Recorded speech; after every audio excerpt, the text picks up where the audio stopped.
The aviation structural mechanic rate has quite a history. It originated from the aviation carpenter's mate and aviation metalsmith's rate established in 1921. In 1940, metal replaced wood as the material of choice for aircraft construction. This change in materials required the merging of the two rates into one, the metalsmith rate. As naval aircraft becomes increasingly complex, the rating was split in 1948, creating the AMS rate for structural mechanics and the AMH rate for the hydraulic system mechanics. For over 50 years, the tin benders and the bubble chasers worked side by side, keeping the fleet airworthy. In 2001, the two ratings once again combined to retain the original designation, AM, dropping the S and the H.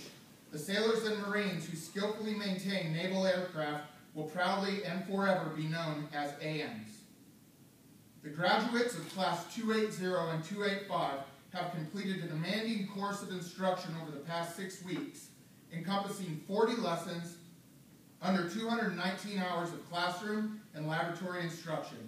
They have been trained in aviation concepts and theories to prepare them for tasks such as maintaining aircraft hydraulic systems, performing structural repairs, removal and replacement of aircraft flight control and landing gear components, and rigging of flight control systems.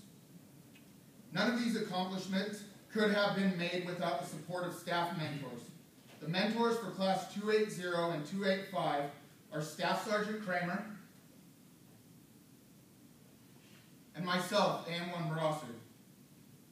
Ladies and gentlemen, it is my pleasure to introduce your graduating officer, Captain Lee. Marine sailors, good morning. How are we doing? Good morning, sir. Good, good. I've got some loud ones back there. Good. Hey, sit at ease for a second. I'm gonna go back here for a minute. Doesn't happen all the time, but it's important that you know these Marines and sailors are about to embark on a journey, and a little bit of stability and something to come home to is definitely needed. And I'm sure I don't have to tell you that. It's necessary. They're going to have long, arduous days and long deployments. It's going to be nice to have that strength to come back and have that support, sit back home, waiting for them. So we appreciate you showing up here, and we appreciate the support for the future. And thank you very much for your service. Thank you, sir. All right. Hey, a little bit about the staff. I'd like to talk about the staff. They all sat in your seats. The sailors, the Marines, the civilians, they all sat in your seats. They went out to the fleet. They did great things on aircraft, and they earned all the qualifications. Came back here, hand-selected to spit the knowledge, and hopefully we see some of you guys back here in the next 6, 7, 8 years to keep reciprocating that information and passing along to the next generation coming up. Good to go? Yes, sir. Yes, sir. A round of applause for your staff, please.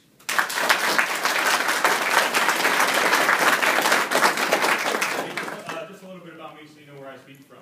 I went through AD school back in 1996. Ended up on the C-130 side of the house for the first 12 years. Went over to the Staff and SEAL Academy at Quantico, taught there for a little bit, for about 14 months, been on warrant officer.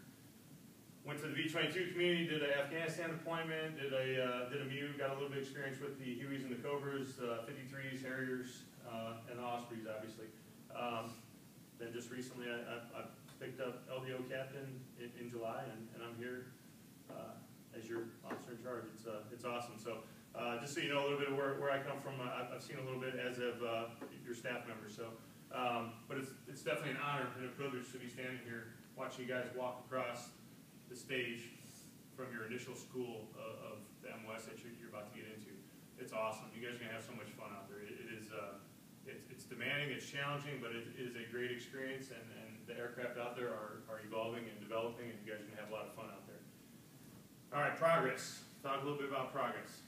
Who's doing 5 years and getting out? Nobody? Okay. Who's doing 20 years? Who's doing 30? We got a few, all right. Who's just undecided? All right. Hey, look, it doesn't matter. It doesn't matter. Progress, regardless of what your plan is. 20 years ago, I said that I was going to do 5 years, get out, use my college benefits, and I'm standing right here before you today.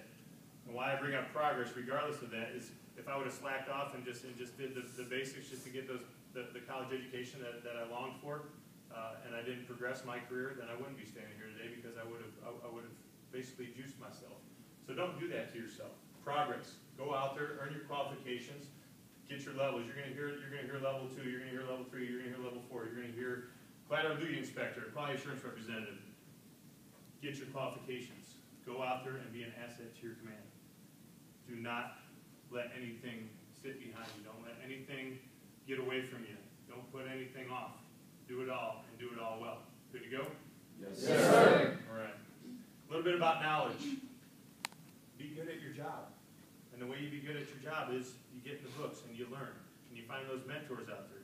Not just the ones who are good at working on aircraft, because there's a lot of those out there. You got to find the ones that are solid leaders as well, because we're looking for well-rounded Marines and sailors to continue up the ranks and become our next senior leaders, whether it's senior enlisted, whether it's officer, whatever your plan is, whatever your goals are. That's what we need. But you got to be smart at your job, and you got to be a smart Marine, you got to be a smart sailor. All right, you guys are all airframers. All airframers in the fleet, I guarantee you this, all airframers in the fleet want to stay in the shop, they want to work on aircraft, they want to work on components, they want to get dirty, they want to eat Whoppers with hydraulic covered hands. That's what you want to do. You're going to find yourself in a position outside of the airframe shop at some point in your career, whether it's at the beginning, handing out tools, or becoming an expediter and issuing out the parts to the work centers, or if you get to maintenance control when you become a sergeant or a staff sergeant or a E5, E6 sailor. Wherever you end up, do the best that you possibly can. Do the best that you possibly can. Don't leave anything hanging out to dry. That's where your unit needs you at that time, and those billets are they're priceless. They earn you a lot of respect, especially if you do well outside of your original M1s, which is airplanes. And last, be an asset. So if you do all these things, you start working on your qualifications, you go outside of your job, you raise your hand, you volunteer for things, get your name on the radar, you're going to succeed, and you're going to be an asset to your unit. Get your name out there, get your face out there, and become an asset to your unit. Hence, you would be an asset to the big Navy and the big Marine Corps. All right, technology. Let's talk a little bit about technology, and then we'll wrap it up. What airframes you guys working on? This is a huge class, so I'm sure there's a pretty wide variety of aircraft you guys working on. Who's going 53s? Oh, nobody. CH-53s? Got one, huh? That's it. All right, who's going F-18s? A few of those. Who's going B-22s? P-3s? Joint Strike Fighters? What else we got out there? Where are you guys headed to? H-60s? All right, your aircraft will be around for a while. Who else? Hueys, Cobras, Harriers. Okay. Prowlers. Okay. I'm just going to break it down for you because we got a wide variety. So we're talking about P3s. P3s will be gone in probably 5 to 10 years. You're going to get experience on P3s, and then you're going to transfer over to the P-80 side, and they'll be gone. F-18s, Harriers, EA-6Bs. I'd say within the next 10 years they'll start filtering those out. Everybody's going to become a Joint Strike Fighter, Marine. It's pretty much inevitable. Once those things come online and they start hitting the flight lines, they're going to start phasing out some of the old aircraft, and it's great that you're going to get that experience on those old aircraft because you're going to bring a new dynamic to the new aircraft. You're going to see how the old stuff worked, and you're going to see how the new stuff is whooping it on out there. 53s, you're going to get a new 53 within the next 5 to 10 years. That'll be online, and they'll start phasing out the old 53s. Hueys and Cobras, the new ones are already out there. H-60s, they're going to be around for a while. V-22s just came on board about 15, 16 years ago. They've been operational since 2008, 2009. So it's exciting. Embrace it. The technology out there is right up you guys' alley. We're going from old steam gauges that me and the gentleman in the back are used to working on, where you got to take them out and beat them and put them back in there. Now you're getting all new glass cockpits. You got downloads. You got computers. You got everything. It's basically a big airframe wrapped around a computer system. So I think it's right up your alley with the technology in the new age. But embrace it. You're going to be a part of a big change in the Navy and the Marine Corps, and you should be excited about it. Privileged to be standing up here to be your graduating officer. I love seeing you guys walk out the door and get out there and start turning those wrenches. You guys are going to have a good time. You're going to have a great time if you allow yourself to. You're going to work hard. You're going to work hard.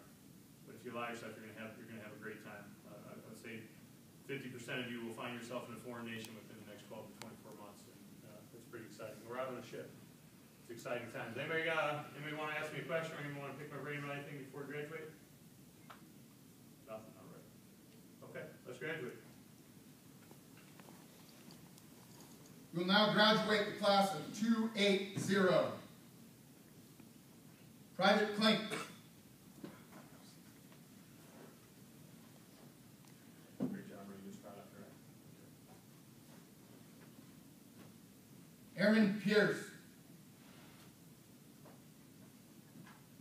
Well done, Ray. Just proud.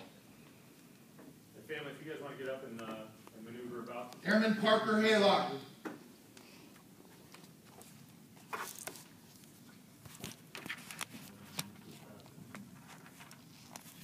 Airman Valencia.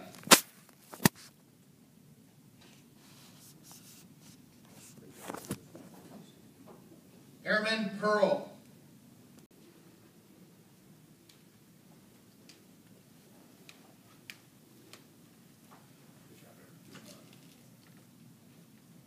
PFC Alcus.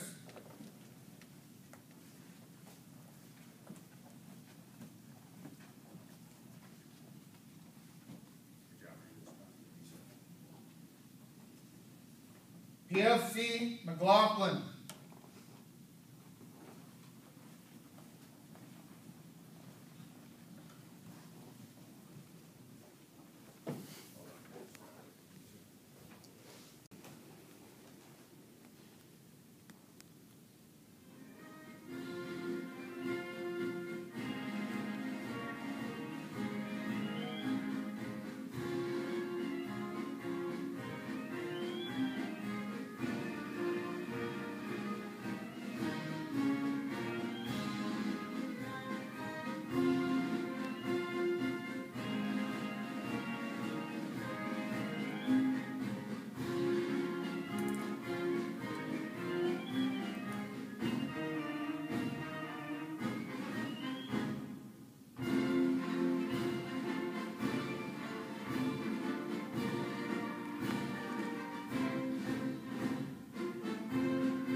Ladies and gentlemen, this concludes our ceremony.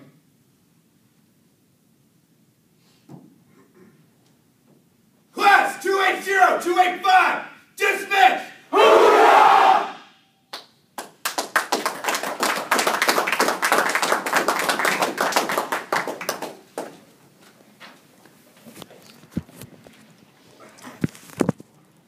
Welcome. Where'd you guys drive in from? Augusta?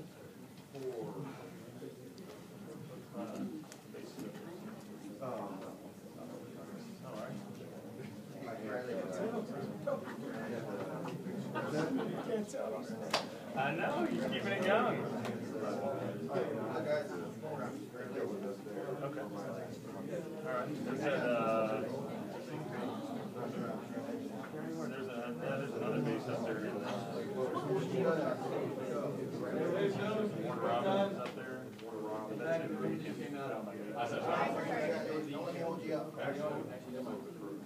What was your, let me know in 2 minutes. I'm so sorry.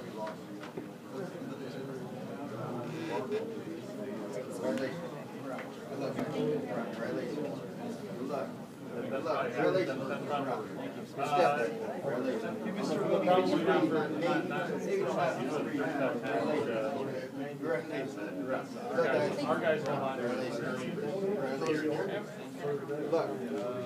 ordinance. Good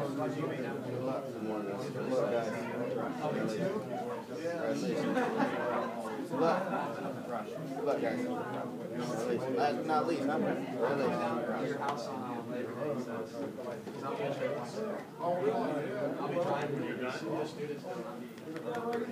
It's worth it anyways. For now, it's worth it. I like being grounded for a lifetime, but different builds, not real political.